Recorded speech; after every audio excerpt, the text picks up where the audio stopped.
Well, good morning, everybody. At least good morning in the U.S., good afternoon in Europe, good evening, late evening in Asia. Thank you all very much for joining us. We've got an excellent group this morning, and I want to respect your time by starting right on time. I also want to let you know that we are recording this webinar so that if you or colleagues want to be able to have access to this later on, you're welcome to do so. What I'd like to do in about the next 30 minutes or so is share with you some new research that will be published in 2017 and that will be presented for the first time at our Great to Greater Institute in San Francisco at the end of January, again in Boston, Mass. In June. And I'll outline not only what some of our initial inquiries were, what the findings are, but also some additional things that we'll be doing thanks to my colleagues in both the San Francisco and Boston Institutes. I also want to make sure that you have the opportunity to interact. This format, as you know, is not great for interaction because although you can see me, which may or may not be an advantage, I can't see you. So what I've done is to put both text and contact information up here. And the offer I'd like to make is that if as a result of today's discussion there are things that you find useful, then I want you to be sure to arrange to either have a one-to-one conference with me, or if you'd like for me to have a video conference with you and your colleagues, I'm certainly happy to do that. So let's get underway. Here's what I'd like to try to discuss briefly, and that is the observations of a century of school improvement. I always laugh when somebody announces with breathless enthusiasm that they're doing something brand new like project-based learning, when you can find John Dewey talking about that in the 1890s. Over and over again, there have been, since the time of Socrates and the Lyceum, efforts to improve education by an emphasis on better teaching. We're still working on that in the 21st century. I guess what I'd like to suggest is that we've learned a thing or two along the way, and we have traversed a spectrum of improvement that really can take us to the next level. I want to critically examine some prevailing hypotheses, particularly of the last 2 decades, and contrast that to some new hypotheses that we might consider, review some lessons learned, isolate what I'm calling the enemies of great to greater, and what the path is. I'll say a few words about the impact of ESSA, and to my friends outside the U.S., please be patient with me. I realize the Every Student Succeeds Act does not apply to you, but for a lot of our U.S. listeners, it's very much front and center. And then I'll conclude with a blueprint for action. So let's briefly consider a century of school improvement. Before you, you'll see just the tip of the iceberg of things that have led the way for research. You'll recall 3 decades ago, Ron Edmonds and Larry Lazat's work on effective schools, the correlates of effective schools, everything from a safe and secure environment all the way through curriculum focus. The 90-90-90 schools, those were the studies that I did that were of high poverty, high minority, and 90% of those students still meeting or exceeding state standards. And we found common themes there. One of the interesting things in both the effective schools and the 90-90-90 research was the common theme that it was practices, not programs. In other words, not a single brand name was ever mentioned. What we did consistently find in the 90-90-90 research was an emphasis on things like nonfiction writing. And isn't it interesting that 20 years later, argumentative writing, nonfiction writing is now one of the principal changes that schools have made. Collaborative scoring, so that professionals agree on what the word proficient means, and a laser-like focus on student achievement. Perhaps the most pervasive impact on achievement globally in the last 20 years has been the rise of professional learning communities. That is a collaborative approach on what makes teachers not only work together, but work together effectively to improve student learning with a relentless focus and results. Just yesterday, I tried to synthesize what I'm seeing across the world in terms of the difference between what Rick Dufour and I have called PLC Light, that is the label of professional learning communities without actual implementation of it. And I think we need to draw that contrast more clearly all the time. Project-based learning is becoming pervasive. Standards-based learning, certainly since the 1990s, have become pervasive. All of these swing back and forth. So what I'd like you to do is to take about 60 seconds, either if you're with a group to discuss or if you're on your computer, to respond either using the question functioning or the text if you're only on your phone, to tell me one or two ideas about what your most effective improvement initiatives of the last 5 years have been. I'll be back here in 60 seconds.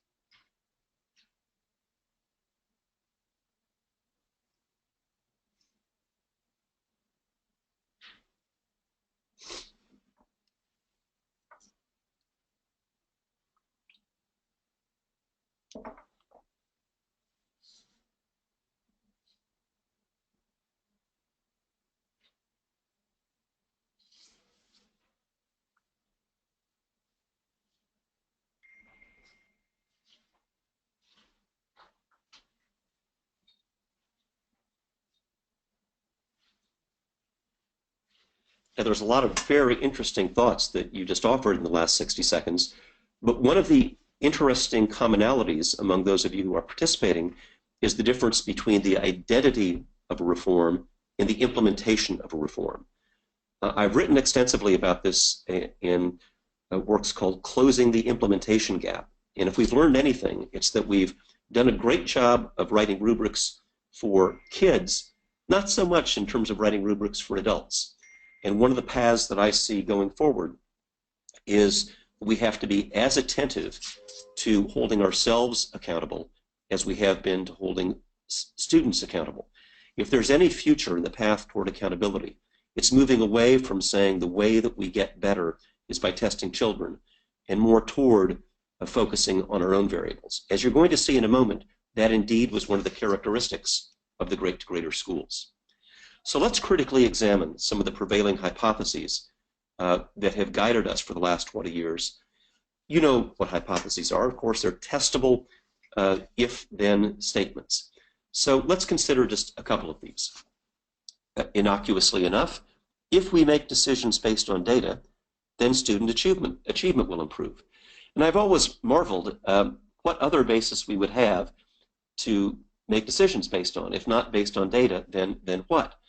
Well, the answer, interestingly, came from a study in medicine, where there was a groundbreaking article on evidence-based medicine that opened with the following scenario. The consultant comes into the hospital board of trustees and announces, I have this great new idea. The trustees are listening on with a bended ear. The speaker continues, here's what I think we ought to do. Do less of what kills people and more of what makes them healthy. The trustees are perplexed. Weren't we doing that already? And of course, as you all know by now, the answer is astonishingly no. The movement toward evidence-based medicine has been as challenging as the movement toward evidence-based decision-making in schools.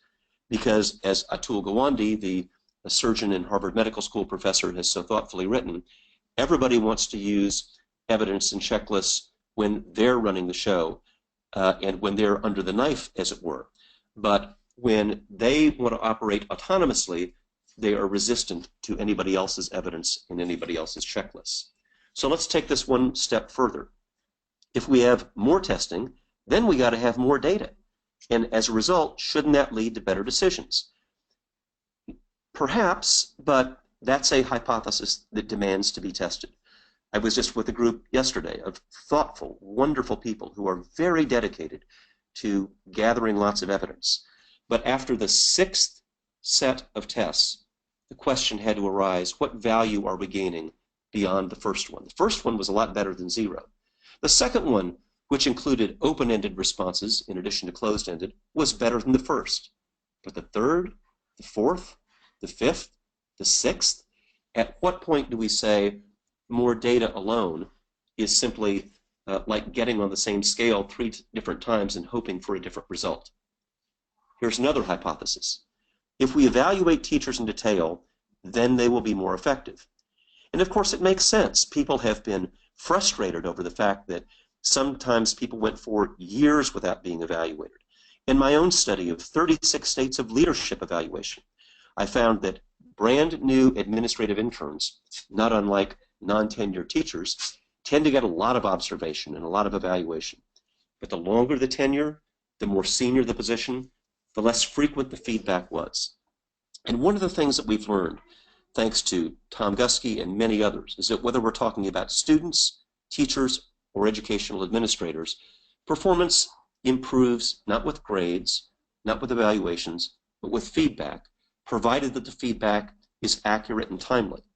One thing that we've learned is that a lot of the ways that we evaluate people have not been accurate and timely.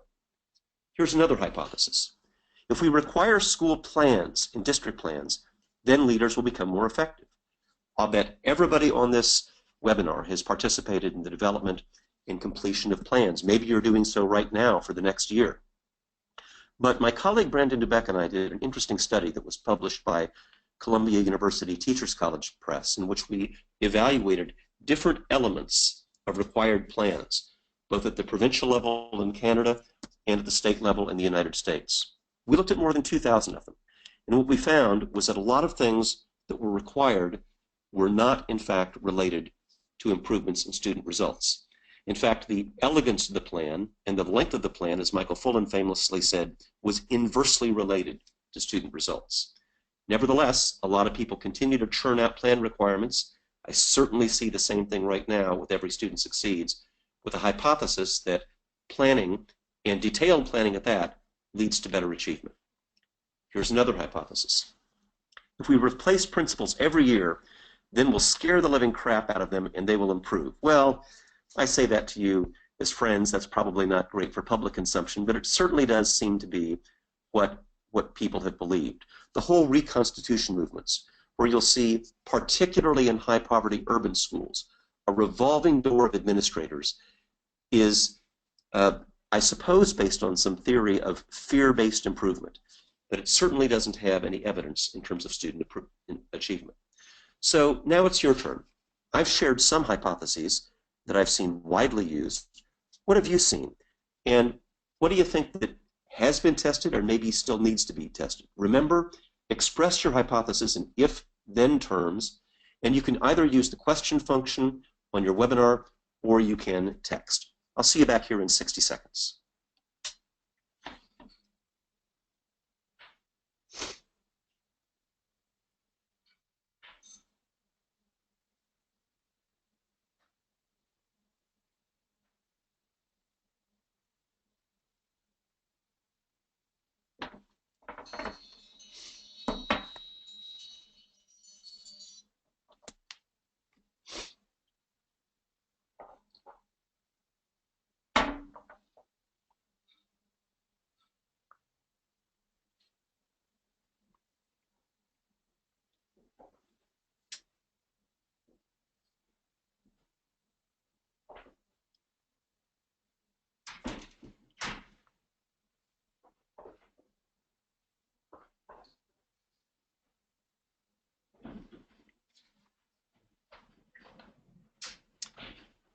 And please take about 15 more seconds.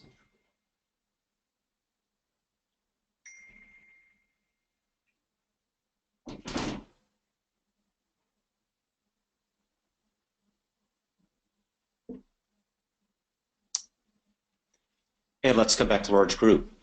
You've raised some really thoughtful and interesting hypotheses, and let me just notice a couple that I omitted that you included that I think are really interesting.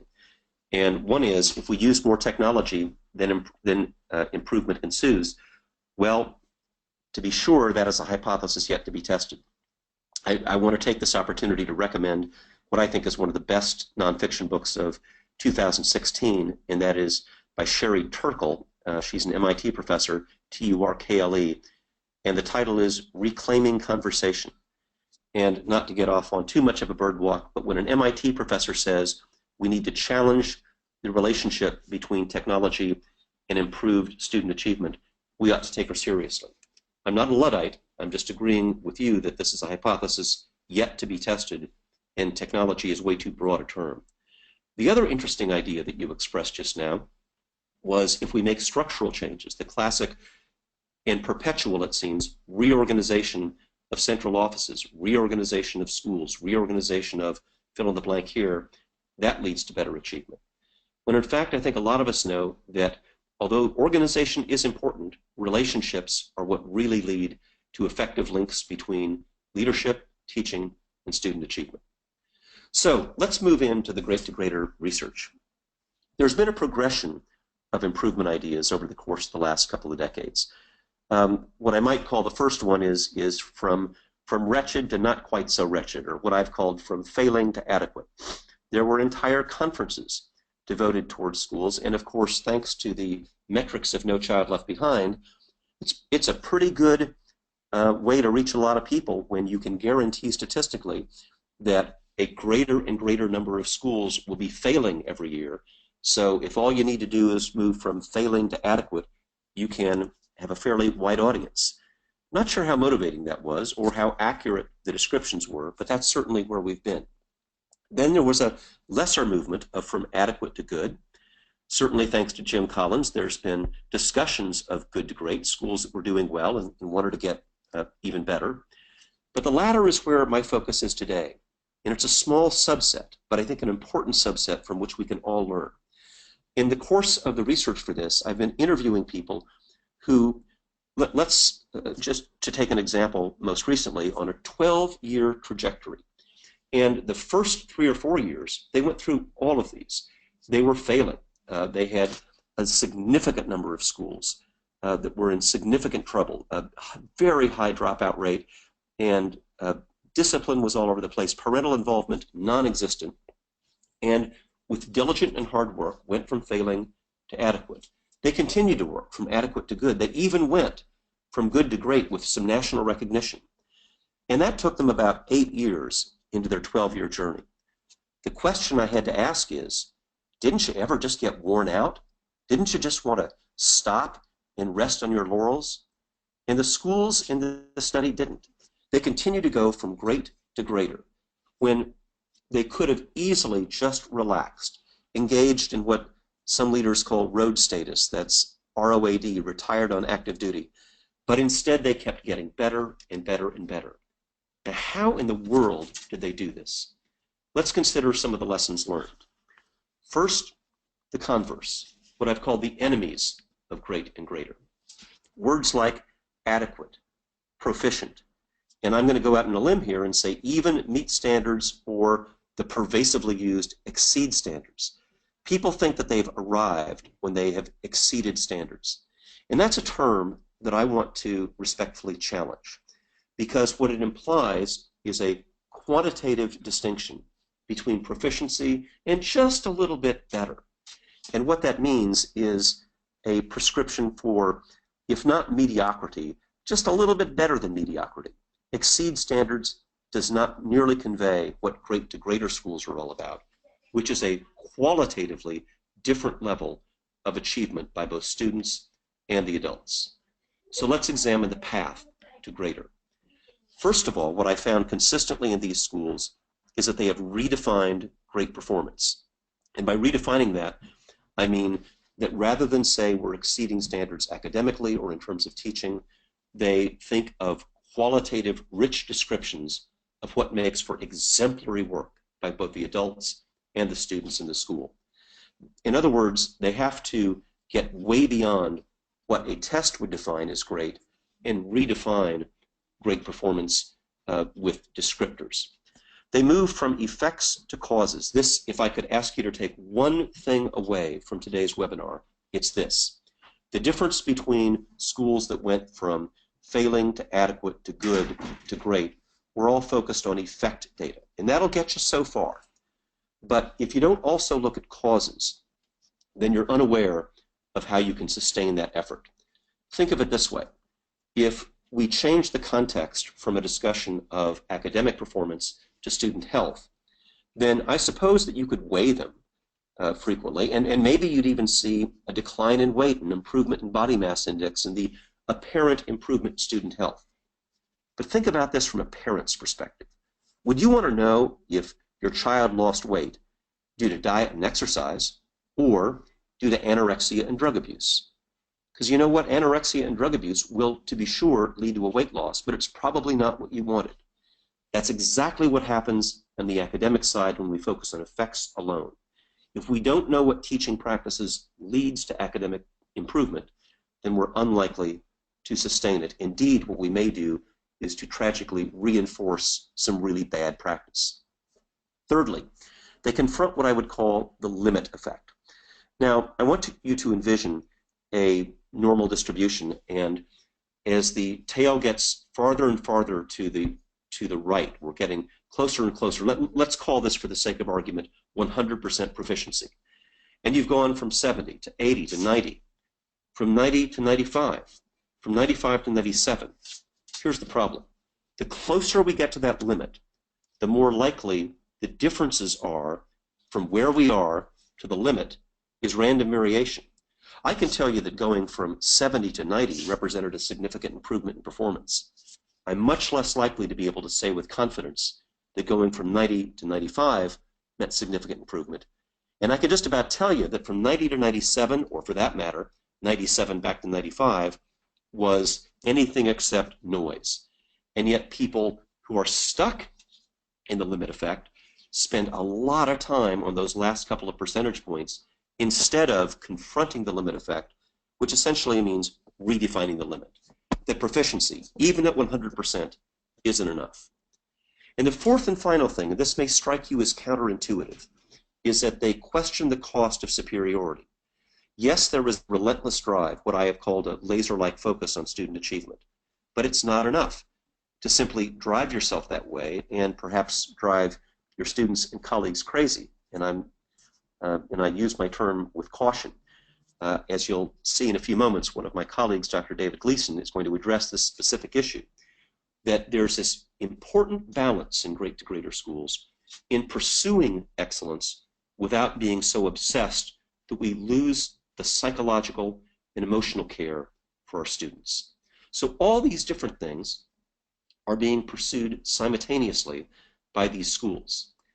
Now, one of the other things that I would say, and this prompts our next question, is that they did things that were beyond measurement. For example, in one of the schools that was still, while they were improving literacy and math, developed a nationally ranked jazz band.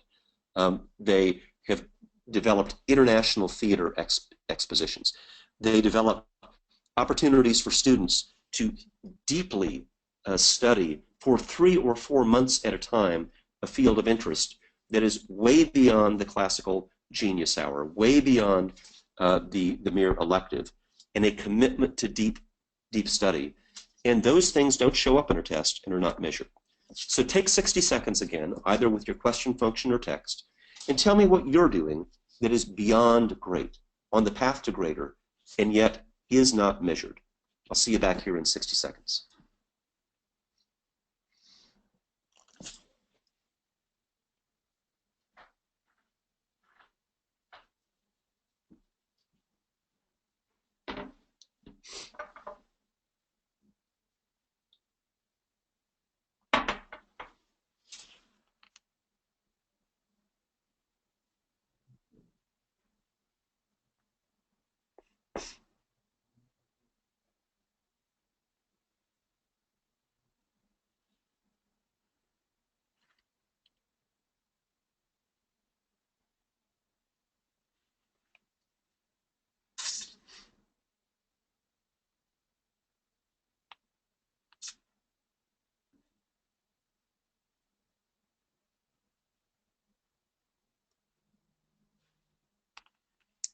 Take about 15 more seconds, please.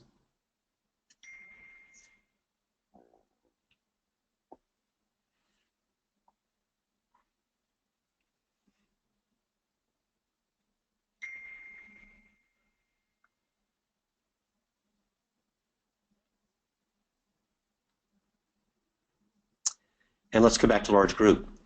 It's interesting to me that some of the things that you mentioned included things outside the boundaries of the school wall. I wish I would have thought to said that, and you've inspired me to be more clear about examples that are beyond great. It's also beyond our borders. In some examples that you provided, beyond the borders as in the classroom walls or the school walls, sometimes literally beyond the borders of the nations in which you reside.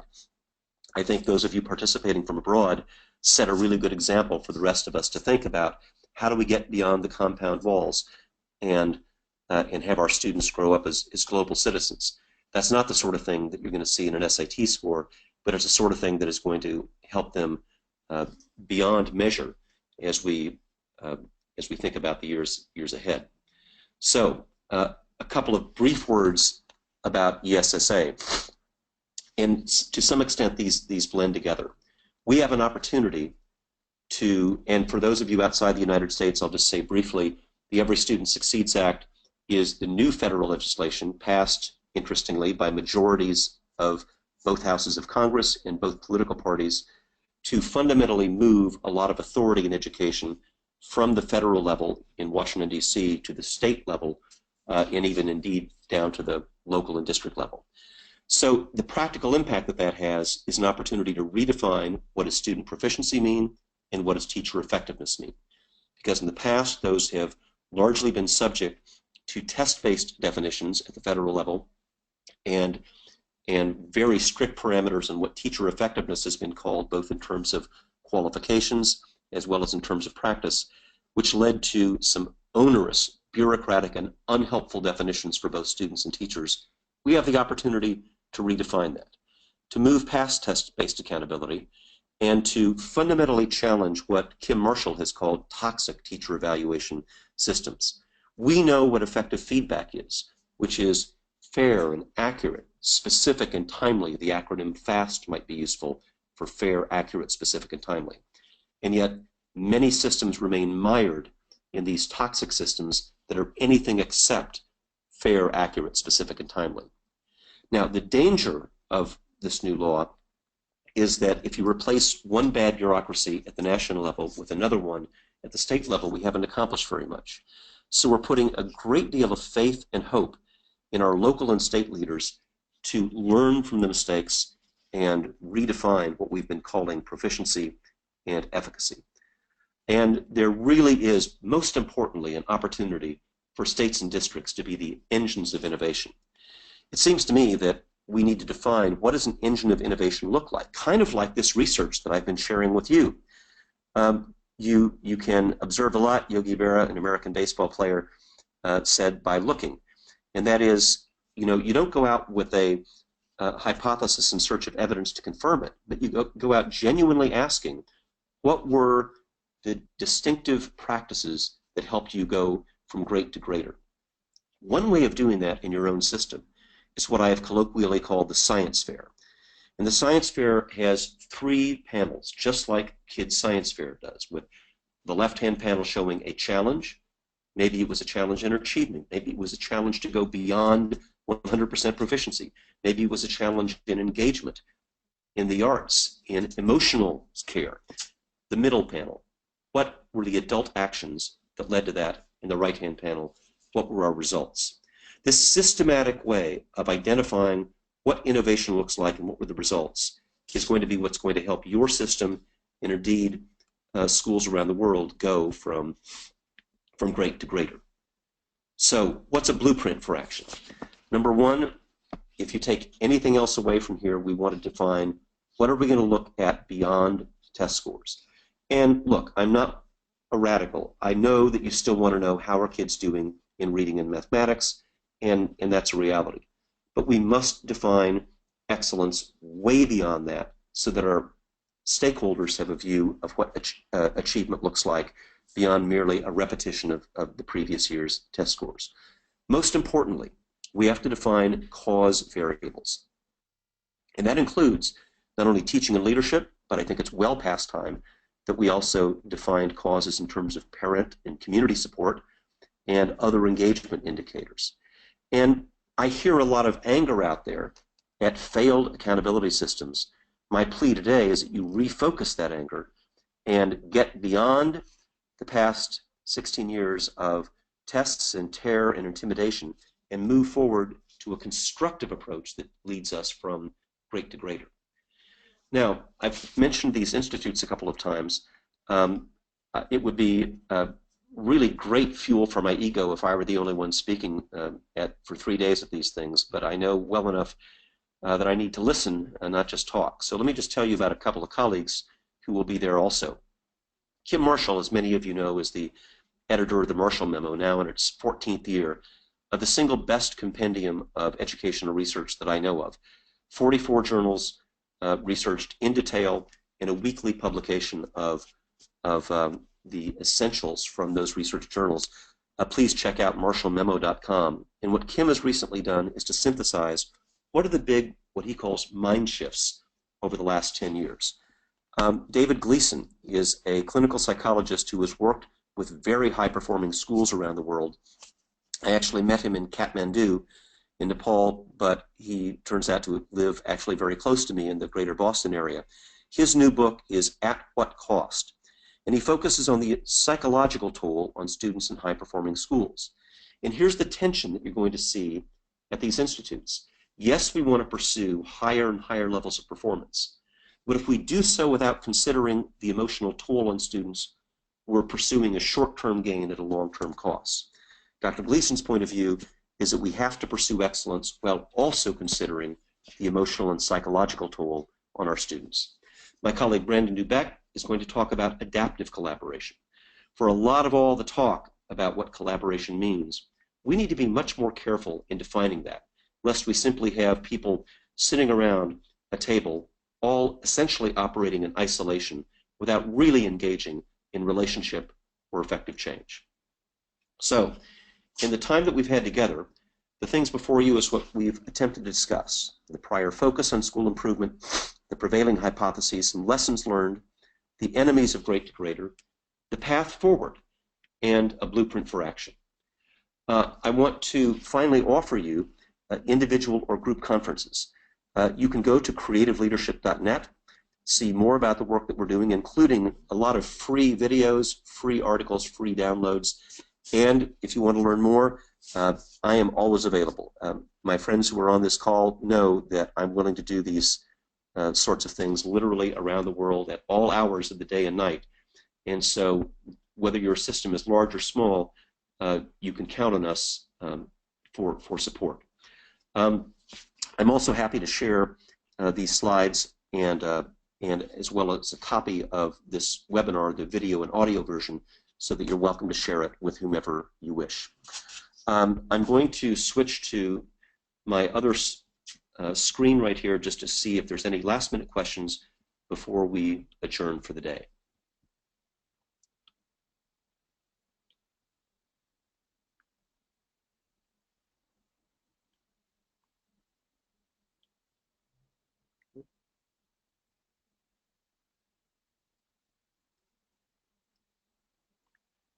So I want to wish you all the very best for the new year, and hope that I'll have a chance to see you in San Francisco or Boston, and also hope that you'll have some downtime with your families over the holidays, but continue to stay in touch. My commitment and that of my colleagues at Creative Leadership Solutions is to support schools around the world with a deep and passionate commitment to improvement. Thanks for your time today. Have a great rest of the week.